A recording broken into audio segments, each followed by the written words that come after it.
Okay. So, rather than stealing other people's sounds, why not steal your own? For instance, if you've got a sound you like on a synth which isn't touch sensitive, like this one, why not sample it? And using the expressive controls available in this sampler, give it more range and play it on a touch sensitive keyboard like this one.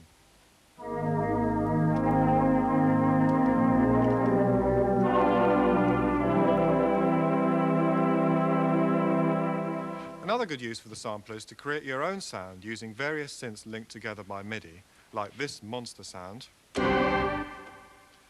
it in the sampler. And immediately I've done away with the need to lug around hundreds of keyboards every time I want to use that sound. Also, I can use the sampler to organize my various programs and put them all together so that they're easier to get at. Like you may have noticed that the sounds I was demonstrating earlier were all grouped together on the same keyboard, so I could play them without changing program.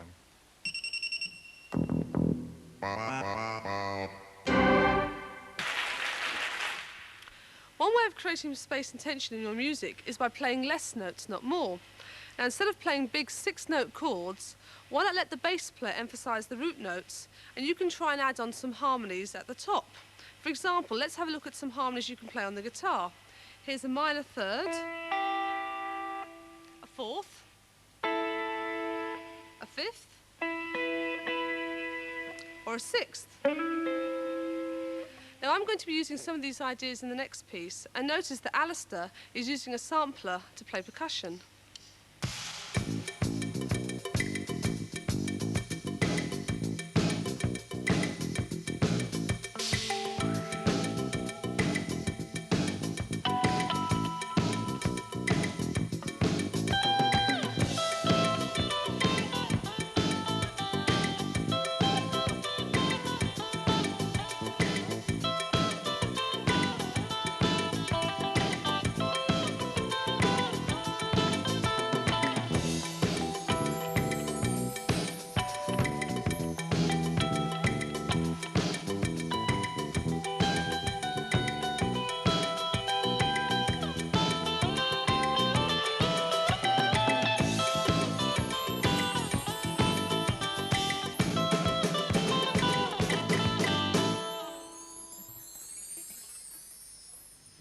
As well as using partial chords to create a spacey sound, you can make a simple chord sound really interesting by choosing unusual bass notes. This leads us to one of the most exciting things in rock, the pedal note. That is, creating tension by having one thing the same while something else changes. You could have the bass note staying the same and change the chords over the top, or you could have the chord staying the same and change the bass note underneath, as in the next example, A minor. With a D bass, it makes a D9 chord. With an F bass, it makes F major 7th. With a straight A, it makes an A minor chord. And with a C, it makes a C6 chord.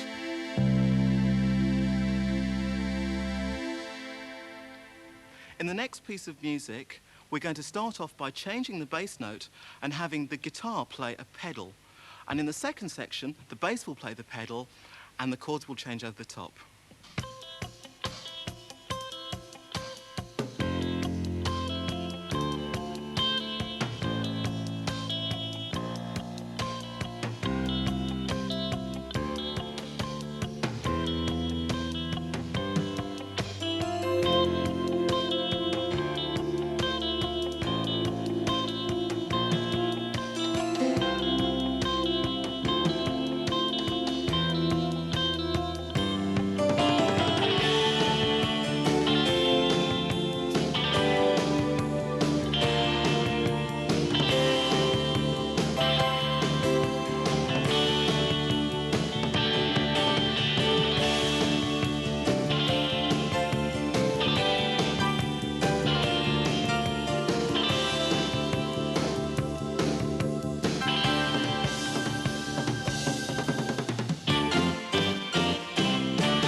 notes and a devastating use of space and dynamics are just some of the hallmarks of one of the world's most successful rock groups, The Police.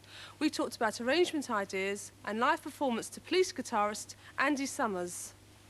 Playing in stadiums is a fantastic experience because you can really use that space, and it actually works in the reverse way that you might think. You don't need to play huge and power chords and all that kind of thing. You can actually create a great sort of curve of space by making space in the music. And one of the things that we found was that, well, after a period of time of, playing constantly on tour, we found that we could actually improvise wholes at the same time together. We had kind of intuitive feeling. We'd all stop playing together, and one of the nice things was to see, we'd always have these crowds in America sort of chanting along with us, either singing the words or clapping or whatever. Or, waving their Andy T-shirts, whatever was happening. But we'd all stop at the same time, and they'd all sort of fall in the hole, and you could feel the gasp when you would stop, and they would all feel that moment. It was very exciting. It was more exciting than suddenly playing loud. But the use of dynamics and space in the music is so effective if one can have the discipline to do it. I like the openness of just the one harmonic instrument with bass and drums.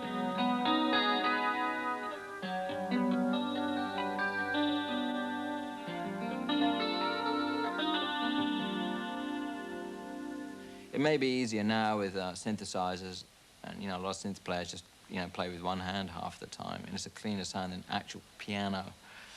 But I prefer the slightly more dangerous area of, just guitar, bass, and drums, and trying to flesh that all out harmonically. I think, if anything that I was successful at was doing that in a fairly convincing way with The Police, where we weren't just playing three-chord songs, but I would suggest entire areas of harmony, or we sort of point the arrow in them towards them.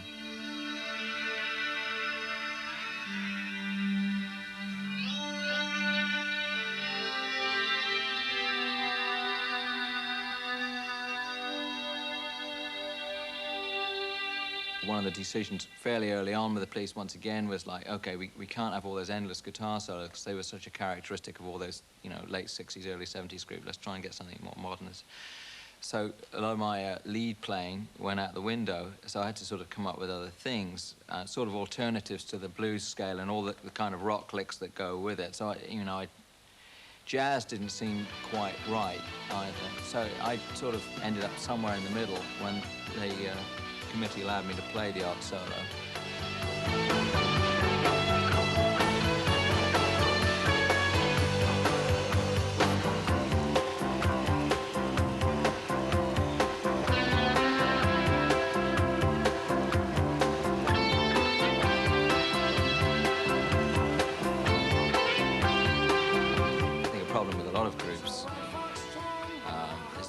They don't find that discipline in themselves to be able to play very quietly and loud and really use dynamics, which is really, in the end, what music is about. It's a great force of music, loud and soft. Up till now, we've been combining simple parts to create more complex and extended chords as a group. Now let's look at the way you can use extended chords on individual instruments. On the bass guitar, for example, if you play harmonies close together, it's also very difficult to play. So, intervals of a fifth or above are much more effective. In fact, one of the favourite intervals for bass players are the major 10th and minor 10th. Here's a major 10th and the minor 10th. One extended chord which piano players seem to love a lot is the 11th chord, presumably because we've got so many available fingers, and you'll probably have heard it a lot in soul ballads.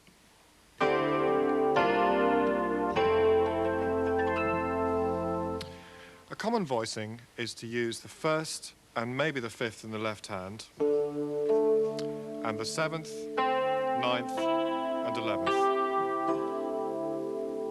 In the next piece, we'll be playing masses of 10ths and 11th chords.